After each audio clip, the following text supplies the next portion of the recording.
মাই dear student Asomiya YouTube চেনেললৈ সকলোকে স্বাগতম জনাইছোঁ। আজি আমি ৰচনাৰ এটি যেটো হৈছে পুথিভঁৰালৰ বিভিন্ন প্ৰকাৰ, পুথিভঁৰালৰ আৱশ্যকীয়তা, গুৰুত্বপূৰ্ণ পুথিভঁৰাল সম্পৰ্কে আমি এই ভিডিঅ'টোত সুন্দৰকৈ আলোচনা কৰাৰ কাৰণে চেষ্টা কৰিম। গতিকে ভিডিঅ'টো স্পেচিয়েলভাৱে প্ৰতিজন ছাত্ৰ ছাত্ৰীৰ কাৰণে বহুত বেছি ইম্পৰ্টেণ্ট হয়। গতিকে ভিডিঅ'টো আৰম্ভ একটি সৰু ৰিকুৱেষ্ট কৰিছোঁ, কোনোবা এতিয়াও মোৰ চেনেলটো ছাবস্ক্ৰাইব কৰা নাই, ছাবস্ক্ৰাইব কৰি বেল আইকনটো দবাই দিব, যেতিয়া মই নতুন নতুন ভিডিঅ' আপলোড কৰি নটিফিকেশ্যন যাতে সকলোতে গৈ প্ৰথমতে তোমাৰ মোবাইলত যায়। বৰ্তমান আমি পাইছোঁ পুথিভঁৰাল আৰম্ভণি, বিভিন্ন প্ৰকাৰ, পুথিভঁৰাল আৱশ্যকতা, এইটো সামৰণি। এইটো যে 2017 ফাইনেল এক্সামত আহিছিল আৰু ইয়াৰ পিছতে বিভিন্ন প্ৰকাৰ আছে এইখিনি। গতিকে প্ৰথমতে আমি আৰম্ভণি লিখিব লাগিব।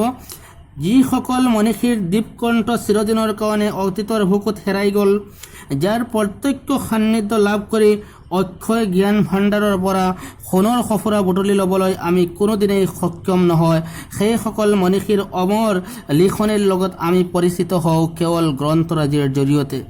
এই গ্ৰন্থৰাজি য'ত শৃংখল আৰু সুৰক্ষিতভাৱে সজাই পৰাই ৰখা হয়, সেয়াই হ'ল পুথিভঁৰাল।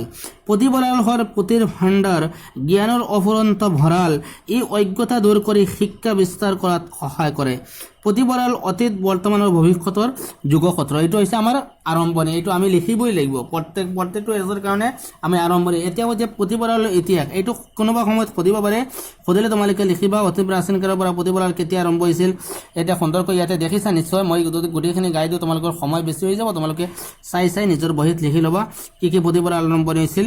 ইয়াৰ পিছতে আমি পাইছোঁ অতি প্ৰাচীন কালৰ পৰা ভাৰতবৰ্ষৰ পৰা আৰম্ভ কৰি মিছৰ, আজি প্ৰাচীন উন্নত দেশ, নানা ধৰণৰ পুথিভঁৰাল আছিল। পুথিভঁৰালৰ ইতিহাস সম্পৰ্কে ইয়াতে আমি পাইছোঁ বৰ্তমান যিটো হৈছে পুথিভঁৰাল সম্পৰ্কে ইয়াতে কোৱা হৈছে, তোমালোকে ইয়াতে লিখিবা পুথিভঁৰালৰ এইটো ইতিহাস সম্পৰ্কে। প্ৰকাৰ, পুথিভঁৰাল হৈছে কেইবা প্ৰকাৰৰ থাকিব পাৰে। ৰাজহুৱা পুথিভঁৰাল আছে, ব্যক্তিগত পুথিভঁৰাল, বিদ্যালয় পুথিভঁৰাল। ৰাজহুৱা পুথিভঁৰাল সকলোৰ কাৰণে এইটো পাৰিব। ব্যক্তিগত কোনোবা এজন মানুহে তেওঁ কিতাপত লৈ গোটেইখিনি তেওঁ ব্যক্তিগত, অৰ্থাৎ ইণ্ডিপেণ্ডেণ্টভাৱে তেওঁৰ সেই পুথিভঁৰাল।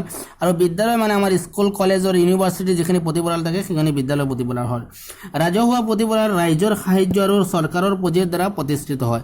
আনহাতে বহুতো জ্ঞান বিষয়ক ব্যক্তিয়ে নিজৰ পৰিসৰ বৃদ্ধি কৰিবৰ বাবে ব্যক্তিগত, অৰ্থাৎ বিভিন্ন জ্ঞান অৰ্জন কৰা ব্যক্তিয়ে জ্ঞান বিষয়ক নিজৰ বিভিন্ন কিতাপ লৈ নিজে ব্যক্তিগত পুথিভঁৰাল প্ৰতিষ্ঠা কৰে। বিদ্যালয় বা শিক্ষা অনুষ্ঠানৰ যি পুথিভঁৰাল সেই সম্পৰ্কে আমি নিশ্চয় জানো। আজিকালি সামান্যতম পুথিভঁৰাল মানে আৱিৰ্ভাৱ হৈছে।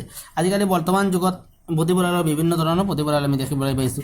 এতিয়া পুথিভঁৰালৰ পৰিচালনাৰ নিয়ম আছে। যদি ইয়াতে সোধে তোমালোকে লিখিবা, যদি নোসোধে লিখাৰ কোনো প্ৰয়োজন নাই। এইখিনি যদি সোধে এইখিনি তোমালোকে লাইন বাই লাইন সুন্দৰকৈ দিয়া আছে, এইখিনি তোমালোকে লিখি ল'বা। নেক্সট আমি পাইছোঁ পুথিভঁৰালৰ আৱশ্যকীয়তা, এইটো বহুত ইম্পৰ্টেণ্ট হয়।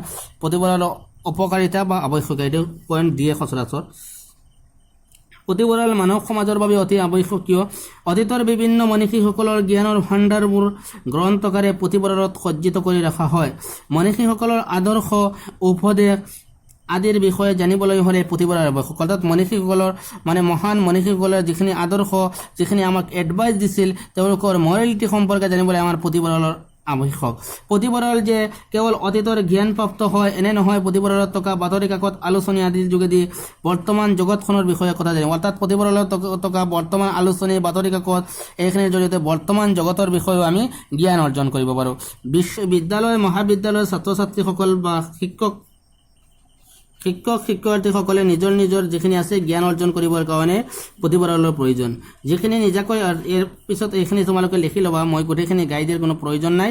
তদুপৰি পুথিভঁৰালৰ পৰা লেখক আৰু প্ৰকাশক সকলো উপকৃত হ'ব। কোনো এখন সমাজত পুথিভঁৰাল থাকিলে সমাজৰ গুণী জ্ঞানী হয়, সেইবাবে পুথিভঁৰাল। অৰ্থাৎ কোনো এখন সমাজত যদি পুথিভঁৰাল হয়, সেই সমাজখন গুণী জ্ঞানী শিক্ষাৰ দিশতে বিভিন্ন আগবঢ়ায়। সেইকাৰণে এখন সমাজৰ ক্ষেত্ৰত, এটা ছ'চাইটিৰ ক্ষেত্ৰত, এটা সকলোৰ ক্ষেত্ৰতে পুথিভঁৰালৰ আৱশ্যক হয়। নেক্সট আমি পাইছোঁ সামৰণিটো বহুত সুন্দৰকৈ তোমালোকে লিখিব লাগিব। গতিকে দেখা যায় যে পুথিভঁৰাল আমাৰ বাবে অতি প্ৰয়োজনীয়। এটা জাতিৰ সামগ্ৰিক উন্নয়নৰ বাবে সভ্য, গুণী, বুলি জাতিটো পৰিচিত হ'বৰ বাবে পুথিভঁৰাল অতি আৱশ্যক এটা সমাজ অৰ্থাৎ এটা ছ'চাইটি এটা ডেভেলপ হ'বৰ কাৰণে উন্নয়নৰ ক্ষেত্ৰতে সৰ্বগুণী হ'বৰ কাৰণে পুথিভঁৰালৰ অতিকৈ আৱশ্যক কিন্তু গ্ৰাম অঞ্চলকে আদি কৰি এনে বহু অঞ্চল আছে য'ত পুথিভঁৰালৰ ব্যৱস্থা নাই আজিও বহুতো গাঁও অঞ্চলত আৰু কো-সংস্থান নীলাভূমি অৰ্থাৎ বহুতো গ্ৰাম্য অঞ্চল এনেকুৱা আছে যিবিলাকত তেতিয়াও পুথিভঁৰাল নাই গতিকে এনে এক পৰিস্থিতি তেনেবোৰ অঞ্চলত পুথিভঁৰাল স্থাপনৰ বাবে গুৰুত্ব দি পুথি অধ্যয়নৰ স্পৃহা বৃদ্ধি কৰাত আমি যত্নবান হ'ব লাগিব অৰ্থাৎ কিছুমান গাঁও অঞ্চল আছে যিখিনিত পুথিভঁৰালৰ ব্যৱস্থা নাই সেইখিনিত আমি ব্যৱস্থা কৰি দি জ্ঞান স্পৃহা কৰা বৃদ্ধি কৰাৰ বাবে আমি যত্নবান হ'ব লাগিব তেতিয়াহে আমাৰ অসমীয়া জাতিটোৰ সামগ্ৰিক উন্নয়ন সাধন হ'ব তেতিয়াহ'লে আমাৰ অসমীয়া জাতিটোৰ সকলো ক্ষেত্ৰতে ডেভেলপ হ'ব গতিকে আজিলৈকে ইয়াতে শেষ কৰিছোঁ এই ভিডিঅ'টোত স্পেচিয়েলি সামৰণিৰ জৰিয়তে আমিও বিদায় লৈছোঁ নেক্সট ভিডিঅ'ত বেলেগ সম্পৰ্কে আলোচনা কৰাৰ চেষ্টা কৰিম আজিলৈকে ইয়াতে শেষ কৰিছোঁ নেক্সট ভিডিঅ'ত লগ কৰাৰ জয় অসম।